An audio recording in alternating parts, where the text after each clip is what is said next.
Βρισκόμαστε στο γραφικό νυμφαίο της Φλόρινας, που είναι ένα από τα ωραιότερα χωριά της Ευρώπης και είναι ιδανικό για όλες τις εποχές του χρόνου.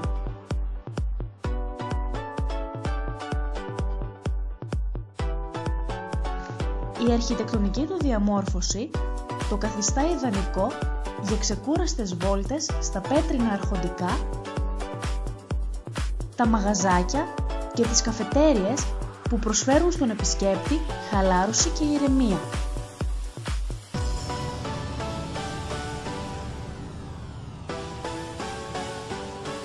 Διασχίζοντας τα μονοπάτια του χωριού, μπορείτε να ακολουθήσετε από την ανατολική πλευρά το μονοπάτι που θα σας οδηγήσει στο κέντρο ενημέρωσης για την Καφέ Αρκούδα.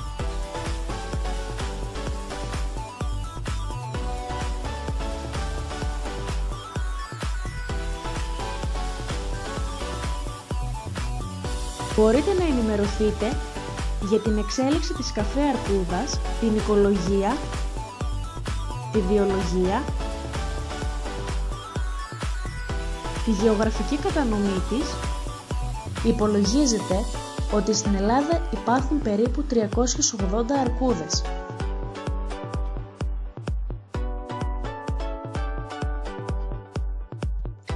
Σύμφωνα με τη μυθολογία, η μικρή και η μεγάλη Άρκτος, δηλαδή η Καλιστός και ο γιος της Αρκάδας αντίστοιχα, καρπός του έρωτά της με τον Δία, είναι ο λόγος που μετετράπησαν σε αρκούδες και έπειτα σε αστερισμούς για να γλιτώσουν από τη ζήλια και την κακία της Ήρας.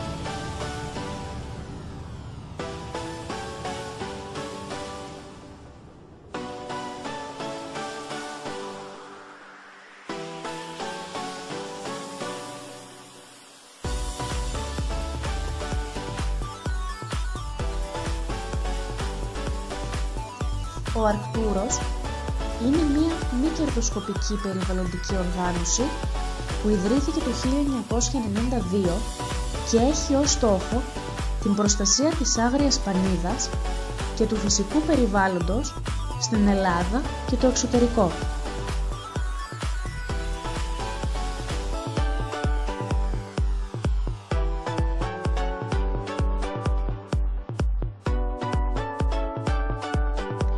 Ακριβώς δίπλα στο χωριό, σε μια περιφραγμένη έκταση 50 στρεμμάτων, βρίσκεται το καταφύγιο του Αρκτούρου και λειτουργεί όλο το χρόνο.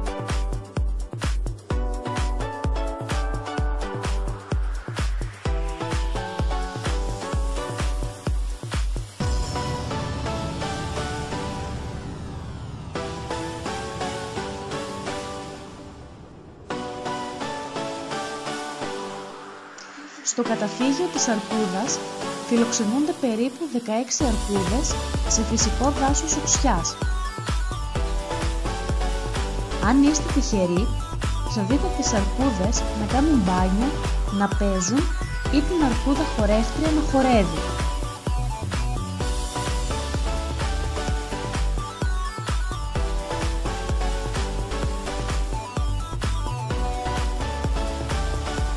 Οι υπόλοιπες αρκούδες ενδέχεται να έχουν πάει για ξεκούραση.